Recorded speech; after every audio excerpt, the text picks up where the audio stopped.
যখন যেটা মন চায় তখন সেটা রান্না করে থাকি। নমস্কার বন্ধুরা, কেমন আছো সবাই? অনেক দিন পর তোমাদের সাথে আমি একটা লং ভিডিও নিয়ে আসলাম। এই যে আজকে আমি তোমাদের ভুনা খিচুড়ি রান্না করে দেখাবো। ভুনা খিচুড়ির জন্য এই যে আমি মুগ ডাল নিয়েছি। দেখো, মুগ ডালটা কড়াইতে ভালো করে একটু ভেজে নেব। এই যে দেখো, আমি মুগ ডালটা সুন্দর করে ভেজে নিচ্ছি। অনেক দিন পর্যন্ত তোমাদের সাথে আমি কোনো লং ভিডিও দিতে পারছি না, তার কারণ অনেক ব্যস্ততার কারণে পেজে কোনো সময় দিতে পারছিলাম না। তারপরও যতই কষ্ট হোক, যখন পেজ খুলেছি তো দিতেই হবে। এই যে দেখো, আমার ডাল ভাজা হয়ে গেছে। এই যে আমি ডাল নামিয়ে নিয়েছি। এরপরে নিয়েছি গোবিন্দভোগ চাল। এই যে দেখো, গোবিন্দভোগ চালটা নিয়েছি। এটা ভালো করে এখন আমি ধুয়ে নেব। এই যে চাল ডাল ধুয়ে নেব ভালো করে। এই যে চালের সাথে আমি ডালটা দিয়ে দিলাম, ভালো করে মিশিয়ে নিলাম একটু। তারপরে এখন আমি এই যে দেখো ভালো করে ধুয়ে নিয়েছি চালটা। এখন দিয়েছি কাঁচা লঙ্কা, তেজপাতা, আদা বাটা, এই যে দেখো জিরা বাটা, পরিমাণ মতো জিরা বাটা দিয়েছি, লবণ দিয়েছি, হলুদের গুঁড়া,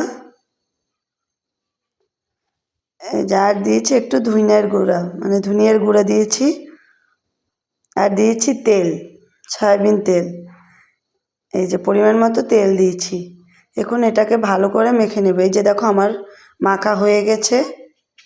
এদিকে আমি 2টো ডিম সিদ্ধ দিয়েছিলাম খিচুড়ির সাথে খাওয়ার জন্য। এই যে দেখো, কড়াইতে তেল দিয়েছি, তেলে দিয়ে দিলাম তেজপাতা, এলাচ, দারচিনি।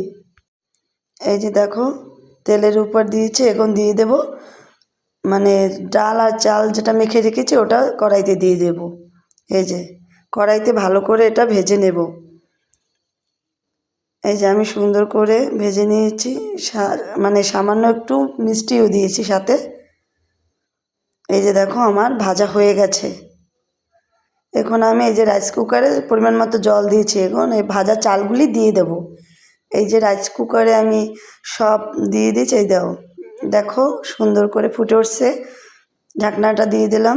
কিছুক্ষণ পর ঢাকনাটা উঠিয়ে ফেললাম। এই যে দেখো প্রায় সিদ্ধ হয়ে গেছে। আর একটু সিদ্ধ হবার জন্য আবার ঢাকনা দিয়ে রাখলাম। ঢাকনা উঠিয়ে আবার একটু নাড়াচাড়া করে দিলাম।